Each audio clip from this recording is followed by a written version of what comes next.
শহীদ ভাইদের আত্মত্যাগের উপর আওয়ামী লীগের রাজনীতি করার কোন অধিকার এই দেশে থাকবে না।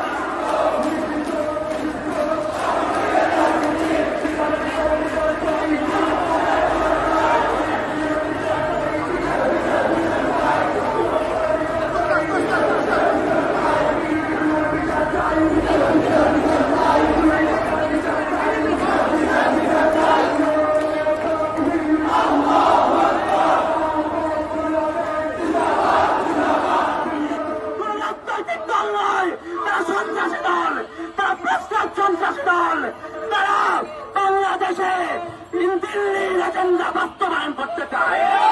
আমরা স্পষ্ট বলতে চাই, বাংলাদেশের জনগণকে সাথে নিয়ে আমরা এই ষড়যন্ত্র জুলাইয়ে যেভাবে মোকাবেলা করেছি, সামনের দিনেও বাংলাদেশ সেটা মোকাবেলা করতে এগিয়ে থাকবে। সংগ্রামী জনতাগণ, আমাদের এই সংগ্রাম চলছে, চলবে। হৃদয়ের আগুন থামে নাই, থামে নাই, থামে নাই। যতক্ষণ না আওয়ামী লীগ সন্ত্রাসী, আওয়ামী লীগ প্রতিবাদী, আওয়ামী লীগ নিষিদ্ধ হচ্ছে, ততদিন আমাদের গম নাই, শান্তি নাই, আমাদের কার্যক্রম চলবে। আজকে এ পর্যায়ে আপনাদের সবাইকে ধন্যবাদ জানিয়ে আমাদের এই বিক্ষোভ মিছিল এখানে সমাপ্ত করছি। সংগ্রামী সহযোগিতাগণ, আপনাদের সবার প্রতি বিপ্লবী সালাম। আসসালামু আলাইকুম।